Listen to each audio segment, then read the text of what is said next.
Bueno, seguimos. Así que, o sea que, en definitiva, lo que ustedes piensan es que esto en realidad no es un tema de financiar la infraestructura, sino que es un tema de que el hospital va a ser usado, el edificio va a ser usado para otras cosas que no sea un hospital universitario. Por los proyectos que vimos anterior a que presentó la universidad, el hospital quería ser utilizado para otros intereses turísticos, hotel, etcétera, en vista de la organización del Mundial 2030. Nosotros llegamos a ver esos proyectos preliminares, digamos.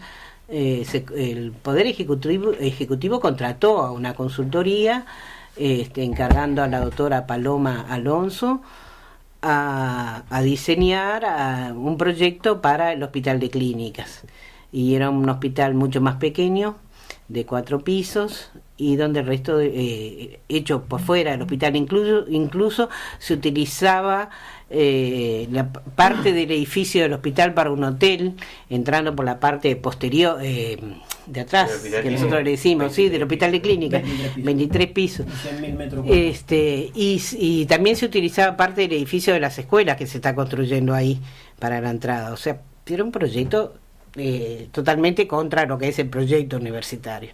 Lo que las autoridades del hospital consideran, como te contaba, que hay PPP buenas y PPP malas, y que la universidad puede definir de cierta forma. O sea, que ellos dicen que en este caso no se va a hacer eso. No se va a hacer eso, que se va a seguir con el proyecto del hospital. Nosotros tenemos grandes dudas en que se pueda hacer de esa forma. ¿Qué significa, dijimos, para los trabajadores y para los usuarios? Para los usuarios significa una reducción de camas, significa muchas veces las PPP cobran lo que se llaman los copagos, cobran algunas cosas, que en el hospital el ticket prácticamente simbólico para atenderse en laboratorio, por ejemplo, son 10 pesos que se pagan. Cobran por distintas internaciones, distintos tratamientos. Y significa... En las discusiones el gobierno niega eso que usted dice. No lo niegan porque hay demasiada literatura con lo que nosotros decimos. O sea, es realidad.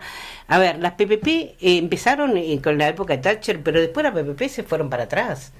Con la crisis es que vuelven las PPP. Con la crisis del sistema es que vuelven las PPP. Pero hasta el propio FBI, que fomentó las PPP, dice que es una forma de evadir las reglamentaciones presupuestarias que tienen los gobiernos. O sea, porque el FMI pierde un poco de control sobre la deuda externa, pierde un poco de control cuando se hace de esta forma, porque no es el Estado el que tiene la deuda, sino que tiene... o sea, es deuda, pero no la ponen en los fondos. Ahí está, por lo tanto el invento se volvió contra el inventor, de cierta forma. Sí. Entonces esa es la preocupación que ellos tienen. Ahora, la mayor preocupación que tenemos es esa, de cuál es la situación que se genera en torno a cuál va a ser el destino final del edificio del Hospital de Clínica. Y por eso es que nosotros decíamos al comienzo de que...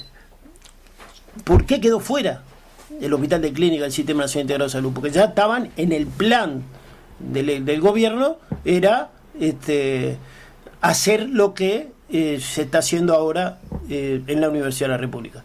Y nosotros consideramos que no todas en la Universidad de la República están de acuerdo con esto. Si bien en la votación que se hizo el 13 del mes pasado para comenzar el estudio de las PPP, muchos de los que integran el Consejo Directivo Central no están totalmente convencidos de que esto funciona. Y ahora, si alguien cree que hay PPP buena y PPP mala, esto ya... Sí, el año pasado se puso a votación y realmente no se llegó a nada, porque todos los gremios que tienen 3 votos en SDC cada uno, o sea, los estudiantes, los docentes y los egresados, tiene cada uno 3 votos, votaron en contra, y también algunos decanos como el de medicina. Ahí el rector amenaza con renunciar, con irse de licencia o renunciar, y se revé esa votación y se posterga para este año. Este año ya los docentes votan a favor de la PPP, digamos, y quedaron los gremios estudiantiles y Sí, de porque el gobierno egresados. planteó que era eso el hospital que iba Se le puso, se hizo como un chantaje, no era eso nada. En un momento la dirección del hospital, la doctora Ballester nos manifestó: prefiero que no hagan nada que hagan eso, porque es verdad, es perder autonomía total sobre el hospital. Pero ¿no? en definitiva, Pero en definitiva después se también revisaron se sumó, esas posiciones y porque se hay sumó muchos apoyando. intereses. Sí. ¿Cuál es el problema? Los intereses del poder médico es tremendo. Entonces, tener un hospital de ese tamaño, para algunas clínicas, para algunos médicos que ganan cientos de miles de pesos por mes, a cualquiera se le... Bueno, vamos a leer un mensaje.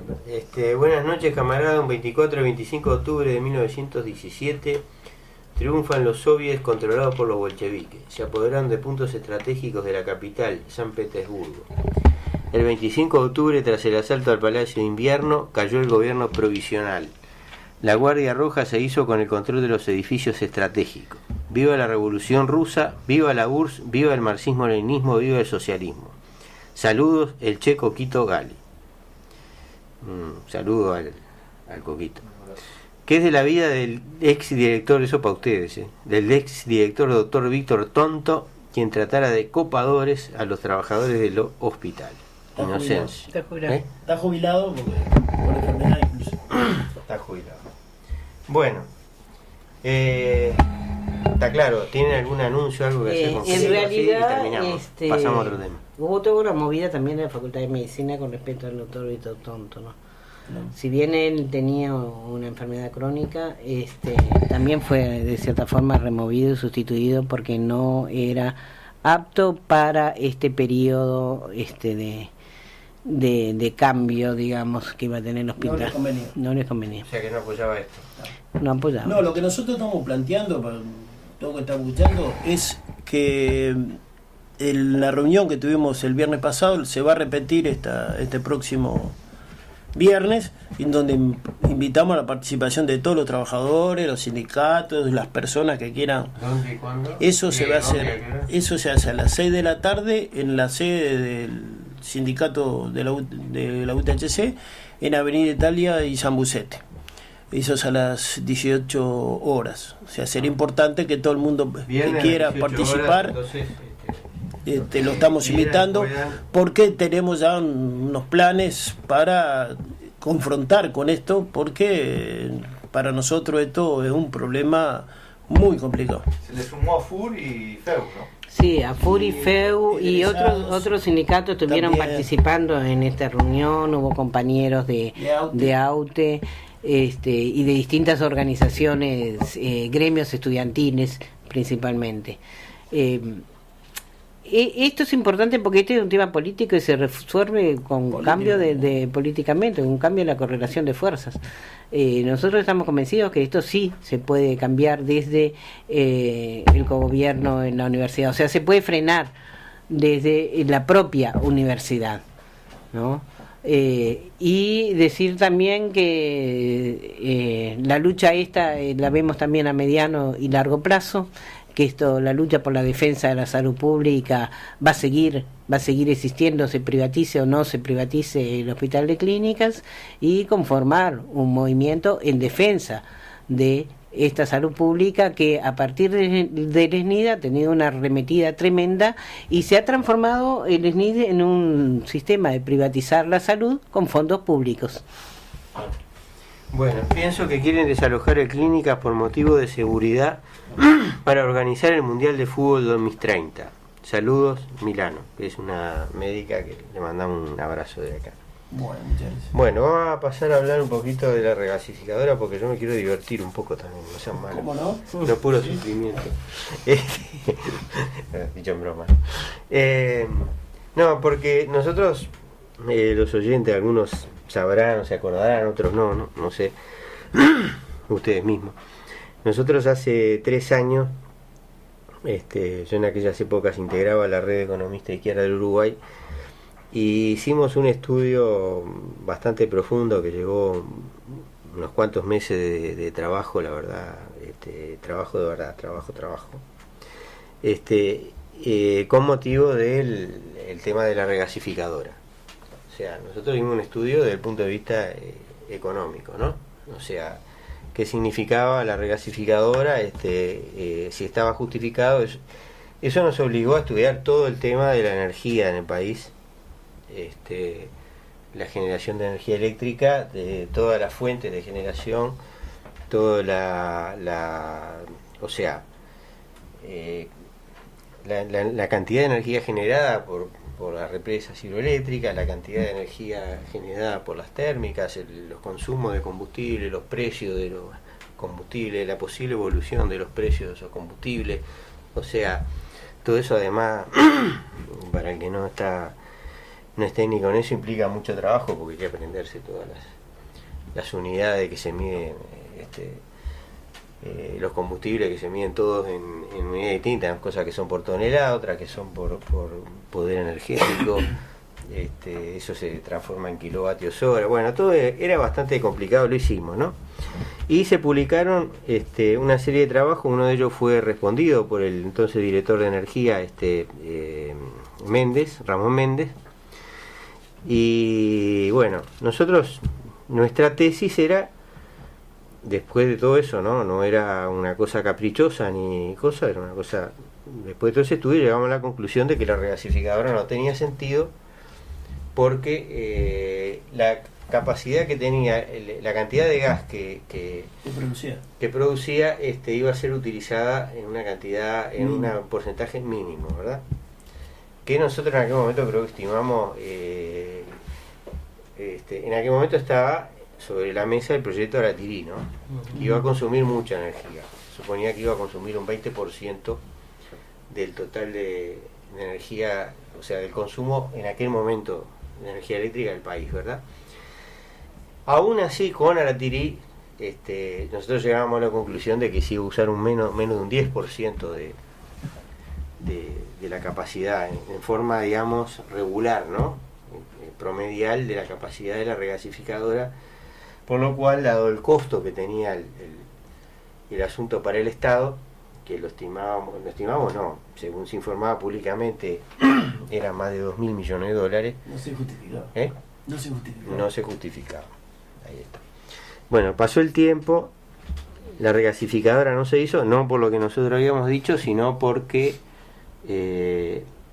se contrató con una empresa que era GDF Suez, o sea, es Gas de France fusionada con otra empresa, una empresa Suez, y esa empresa subcontrató a una empresa brasilera, OAS Construcciones, que terminó no pudiendo hacer el proyecto. O sea, lo contrató por un precio, la empresa no lo pudo hacer, la empresa brasileña no lo pudo hacer. En el interín, mientras estaba en todo ese entrevero, la empresa OAS estaba metida hasta las orejas en el lavallato ese en Brasil, en el coso de construcción. Los principales responsables de OAS están presos, y OAS entró en concordato, y bueno, la regasificadora no se hizo. Y ahora nosotros leemos hoy que sale un artículo de un observatorio de energía y desarrollo sustentable de la Universidad Católica, que se titula Regasificadora, hora de tomar decisiones. El proyecto de la planta regasificadora, leo acá, ha merecido nuestra atención en varios artículos pasados. Como se sabe, el plan energético inicial proponía una expansión del parque de generación equilibrada entre las energías renovables y la generación eléctrica en base a gas natural. Este fue uno de los temas que nosotros estudiamos, porque ya en aquel momento estaba en marcha todo este proyecto de desarrollo de generación eléctrica a partir de energía eólica, de molino de viento. Las autoridades se pasaban hablando de que se iban a generar tanto megavatios hora o kilovatios hora, de que en determinados días toda la energía del país que se consumía iba a estar siendo generada por los molinos de viento. Y bueno, de todo el estudio de esos números, precisamente nosotros llegamos a la conclusión que dije antes, ¿no? Que la regasificadora no tenía sentido. Y nosotros leemos ahora esta gente que dicen esto. La posterior ampliación de los contratos de energía renovable redujo la demanda prevista de gas para generación eléctrica, la única significativa, que se proyecta en promedio menor a 1 millón de metros cúbicos por día, sobre 10 millones día, que es la capacidad, sería la capacidad de la planta que se pensaba poner. Y sobrevino luego la crisis de la empresa adjudicataria. Hubo que replantear todo y solamente la participación argentina podía salvar el proyecto. Con el gobierno Macri eso pareció resolverse, por lo menos a nivel de las intenciones y los acuerdos generales. Veamos si es así. Acá hay dos cosas que dicen. Primero, la posterior ampliación de los contratos. Esto es mentira, porque eso ya se sabía cuando se empezó a hablar de la regasificadora. O sea, cuando se estaba planteando todo el tema de la regasificadora, cuando se firmó el contrato, que si mal no recuerdo fue en septiembre de 2013, nosotros empezamos este estudio en marzo, abril de 2013, y los trabajos que publicamos con la Review son de esos meses, ya se sabía perfectamente. O sea, no es que se hizo después, acá están falseando la realidad, no es que se hizo después, eso ya se sabía, ya estaba planteado en aquel momento, y nosotros, todo esto está escrito, digo, está en el blog Resonando en Fénix, lo buscan los trabajos, y están los trabajos, y dicen precisamente esto. O sea, si nosotros no teníamos ninguna bola de cristal, nosotros nos basábamos estrictamente en la información pública de UTE para los cálculos de energía y eso, y bueno, y en otras muchas fuentes, ¿no? Pero en el tema eólico nos basamos en los anuncios que todos los días, cada pocos días, salían los responsables del gobierno a decir y a hacer loas y a todo el proyecto. ¿Qué se llevó adelante? No sé si llegaron a tanto como habían prometido, habían planteado en materia de generación eólica, pero sí, evidentemente se hizo una gran parte de lo que habían planteado. Y claro, ahora tenemos esta realidad. Ahí hay un tema, algo parecido a las PPP, ¿verdad? O sea, en lugar de hacer útiles los molinos, hicieron contratos con privados en los cuales UTE se compromete a pagarle toda la energía que van a producir durante 20 años, más o menos los contratos son alrededor de 20 años. Sí, si no pagan $140. No. O $80 y si lo... No, eso digo, hay dos tipos de contratos de los molinos. Unos son, unos no tienen contrato con UTE, van a vender lo que se llama el mercado spot. El mercado que en tema de energía eléctrica es prácticamente minuto a minuto, ¿no? Entonces, por ejemplo, aparecen los argentinos con demanda, y los tipos tienen un molino, le venden a los argentinos, UTE le falta, le venden, y ahí sí hay precios muy altos. Pero en los contratos fijos, que son la mayoría, los precios son mucho más bajos. Yo no me atrevo a decirte ahora, pero están entre 60 y $90, ¿no? O sea, de todas maneras, es evidente que, en definitiva, la sangre de la morcilla sale del mismo lado que del Estado, o sea, de UTE. O sea, ya sea que UTE le pida un préstamo... Del bolsillo nuestro. Sí, por supuesto. Ya sea que UTE le pida prestado a cualquier lado, emita bono, emita título en el mercado internacional, y con esa plata construya los molinos, o que haga un acuerdo con una empresa privada para comprarle toda la energía que va a producir, es lo mismo financieramente, pero hay una diferencia. Cuando hace con la empresa privada, además de lo que pagaría de otra manera de intereses, va a tener que pagar la ganancia de la empresa esa. Y además está primero la energía de esa empresa. ¿Sí? Y además está primero la energía Tienen de que esa comprar, o sea, tienen que pagarla. Si no la usan, técnicamente no sé qué hacen, ¿viste? Si ponen un cable a tierra, no sé. Técnicamente no sé qué hacen, pero la tienen que pagar. O sea, en el momento que la planta... O sea, lo cual tiene una lógica, digo, yo empresario no voy a poner un parque eólico si después no me van a comprar energía. O sea, aunque hay algunos que sí lo han hecho, ¿no? Es lo que yo digo, que salen a vender. Bueno, pero voy a leer un poco esto para ver, ¿no? Existen datos de que el gobierno sigue trabajando para salvar el proyecto con un cambio de estrategia respecto a la administración anterior. Acá sí hay una parte interesante, ¿no? Que también nos dimos cuenta nosotros, ¿no? Gas Sayago es la sociedad entre UTE y ANCAP, que iba a ser la regasificadora, ¿no? Que la presidía esta señora que como fracasó haciendo la regasificadora, porque a ella le dieron la plata, o sea, el presidente, la presidencia de la República garantizó el contrato con GDF, o sea que es lo mismo que darle la plata, le dieron la plata y no pudo hacer una regasificadora, ¿eh? Como fracasó, la pusieron de presidenta en Canta. Bueno, no, son los hechos, yo no estoy... No, tal cual. Ya, tú me decís, mirá William, te voy a dar $250.000 y vas a construir un edificio, o te voy a dar $1 millón y vas a construir un edificio así que se puede construir con $1 millón. Vos me das $1 millón y yo pasaron 2 años y te digo, mirá, Hugo, no pude hacer el edificio. Y cuando tengo otro edificio te llamo nuevo. Ahí está, otro más grande. Bueno, Gas Sayago S.A. ha encargado un nuevo y más completo estudio de ingeniería a firmas consultoras internacionales revisando los supuestos iniciales. Por lo que ha trascendido, ya se proyecta un costo bastante superior. 2. El barco regasificador, antes incluido en el contrato, se negocia directamente con el armador.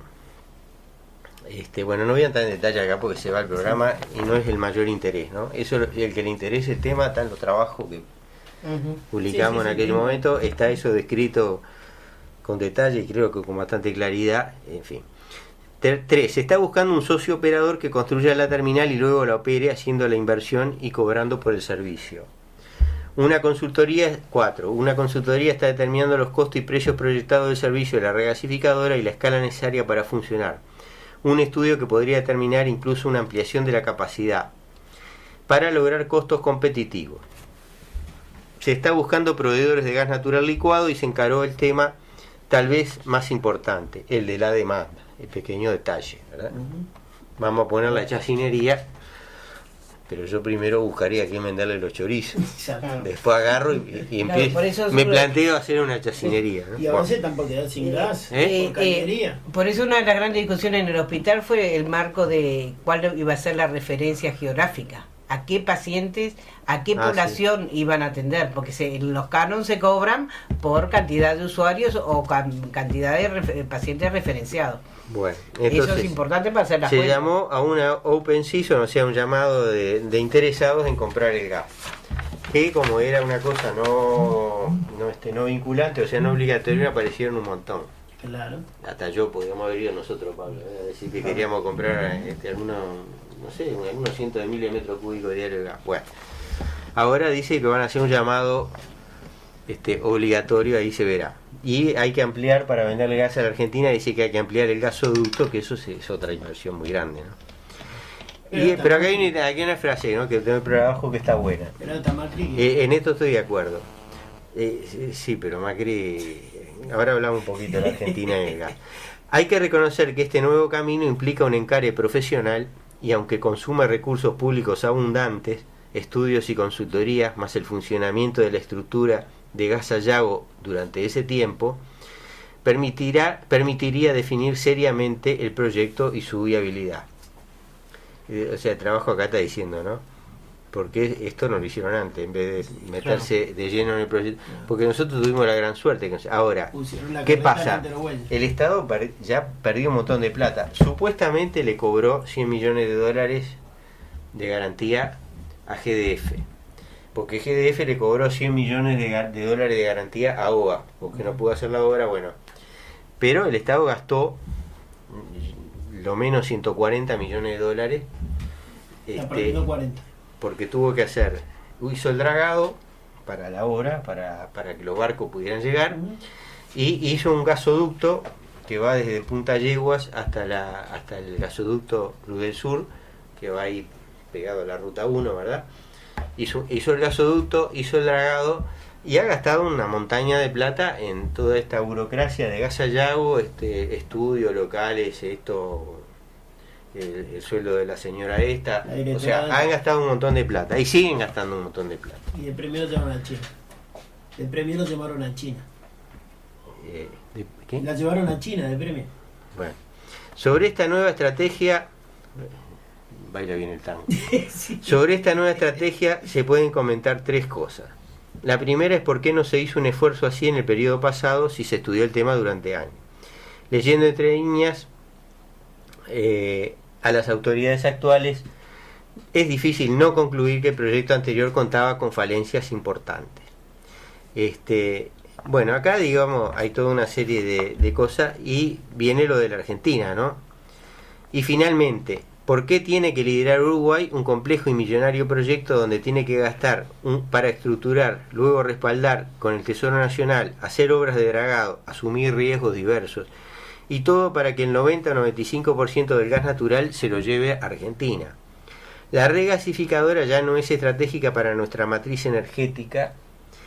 La escasa generación térmica puede funcionar con gasoil y hasta con gas regasificado a fazón en Argentina, porque Argentina tiene 2 barcos regasificadores, ¿no? Argentina compra gas en Bolivia, tiene 2 barcos regasificadores y tiene gas natural. De hecho, una de las cosas que nosotros sosteníamos en el trabajo es que, según los estudios de la agencia Yankee, la agencia de energía Yankee, Argentina tiene la segunda reserva, la mayor reserva de gas natural, de gas de esquisto, ¿no? De gas shale, para sacar por fracking, tiene la segunda reserva en el mundo, ¿no? Entonces, claro, nosotros vamos a hacer una bruta inversión para venderla a ellos. Todavía no la tienen desarrollada. Nadie sabe exactamente, nadie sabía cuándo la iban a desarrollar. Pero si el día que la desarrollen, la regasificadora es un barco ahí para turístico, ¿no? Necesitamos la planta. Como diría el reciente premio Nobel, la respuesta está soplando en el viento. Bueno, ahora se dice que puede ser una cosa de negocio, dice trabajo, qué sé yo qué, y termina. Este proyecto ya no es estratégico y otras decisiones le han quitado el espacio que inicialmente tenía en la política energética. Esto ya dijimos que no es cierto, ¿verdad? Porque no hay decisiones nuevas, salvo que no se hizo Aratirí, pero igual no era útil, no servía. En un país con fuertes necesidades de inversión pública en infraestructura no parece prioritario. Si privados lo quieren hacer, veamos las condiciones. Si no, lo más sensato es cancelar el proyecto. Y bueno, están los trabajadores del gas, que apoyaron esto de entrada, ¿no? Porque bueno, ellos veían... Y ahora están en un gran problema. Y ahora están en un gran... Ahora yo creo que Argentina no va a seguir vendiendo gas. Le voy a decir por qué. Porque Argentina nos afana con el gas. Nos cobra... En aquel momento, yo ahora no tengo los números actuales, en aquel momento el gas que a ellos les costaba, el regasificado le costaba $15, el millón de BTU. Bolivia se lo vendía creo que a 9, y el que producían ellos le costaba menos. A nosotros nos lo vendían a 23. O sea, no era un mal negocio para Argentina. No. O sea que yo creo que sí nos va a seguir vendiendo gas. Bueno, y con esto terminamos, ¿no? Tenemos que ir, ¿nos estás echando? Está mal, Francisco. Bueno, con esto vamos a saludar, vamos a agradecerle a los compañeros que vinieron. al contrario, muy bueno, muy útil, y que tengan una buena noche. Y gracias por la gracia. Mañana escúchenlo si quieren, a las 10 de la mañana se retransmite. Bueno, gracias a ustedes.